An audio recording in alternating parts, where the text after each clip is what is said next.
I think it's fair to say, though, that just when you think you've got him nailed, he'll give you an unexpected point of view. It's been happening for his entire life, and this is just how he likes it to be. Christopher Hitchens has just published his memoir. It's called Hitch-22, and he's in Sydney to attend the Sydney Writers' Festival. He's in our breakfast studio right now. Christopher, welcome to Breakfast in the Flesh. Very nice for you to have me. Finally, a pleasure to finally meet you. Christopher, I'm wondering what it was like to write about yourself for a change. After years of writing about others, interviewing others, talking about others, how hard was that? Harder than I'd thought. I wondered about halfway through, why is this so difficult? And I realized what it was. It's usually when I write, as you point out, I'm making a case, I'm making an argument. Sometimes it's a polemic, an attack. Sometimes, by the way, I should say for myself, I write quite warm and furry and friendly books too, in praise of Thomas Jefferson, for example, or George Orwell, or explaining Thomas Paine's Rights of Man. But anyway, in those cases too, I'm making a case or an argument. When I'm writing about myself, I'm not really making a case or an argument. It isn't written as an apology, for example. It's an account, sometimes an explanation, but more often just a description. So that's one thing. Second, normally I'm trying to see how much I can pack into, let's say 5 or 10, or in long cases, 20,000 words, how economical I can be, how much I can get into that pint pot. With autobiography or memoir, you keep remembering things you've completely forgotten, and you bung them down while you can.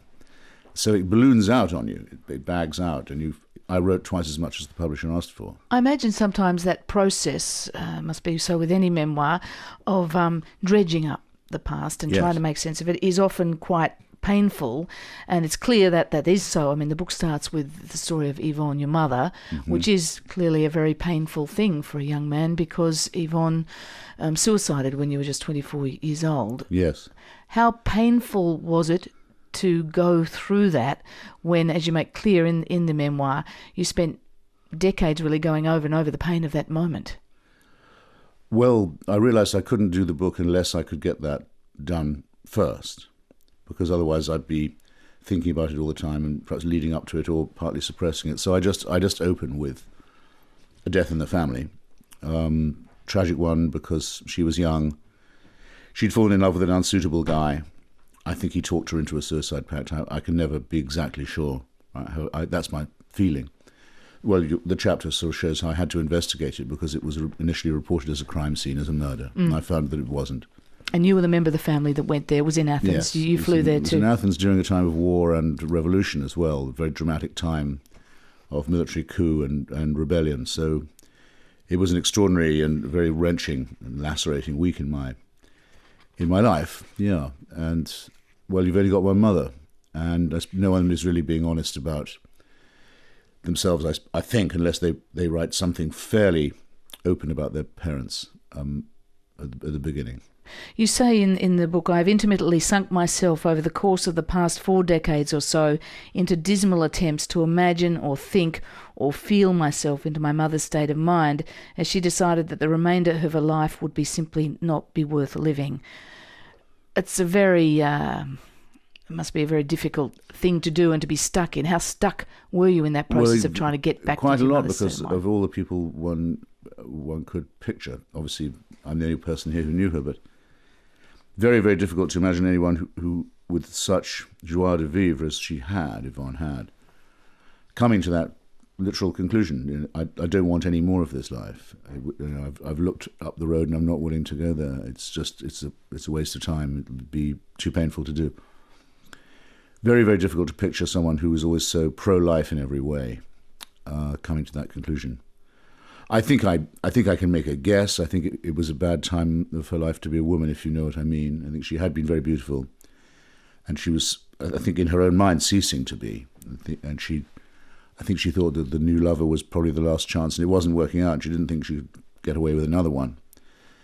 So I can imagine that, all right, and I can imagine it giving her the blues. But what I do find still amazing is the thought that she decided to make an end of it.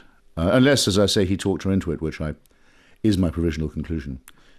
While we're on this, I don't know if it's a bit much for breakfast time for some people, probably, even for me, actually, but the really awful thing was when I got to this terrible hotel in Athens and saw the crime scene. I did a lot of work to try and find out what had happened, and At the switchboard in the hotel, there was a record of her several times having tried to call me in London, and I was always out.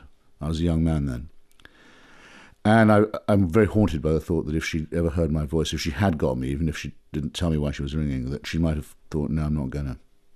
And it's clear from the book that you, in a sense, believe that you owe your journey into public intellectualism to your mother. She was the one who fought for you to have an education. When you really Yes. couldn't afford it, you weren't sort of to the manor born. That's not where you came from. No, I'm the first member of my family to go to a university, for example, or to go to a boys' private school. And I remember when I was quite small, you know how you're sitting on the top of the stairs and your parents having a row? And I was eavesdropping, and the row was this, very simple. My father was saying, we can't afford to send him to this school. You know, we don't have the money. And my mother said, look, Eric, that was his name, if there's going to be a ruling class in this country, if there's going to be one, Christopher's going to be in it, all right? And I was so silently cheering her on, because I didn't know what ruling class meant, but I did like the idea of going away to school. And you have said that a public intellectual is in some sense something that you are rather than something that you do. Do you think that applies to you, that it was there within, and would it have happened if you hadn't been sent away to school, for instance? Would it have emerged?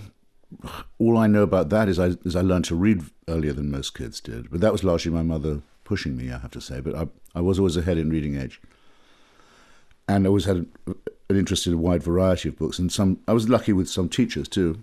That's before I went away, who would get me books from the library. There were no books at home. So yeah, it could be that was my bent in any case, yes. But knowing you've got a lovely woman on your side and in your corner is a huge start in life, however poor you are.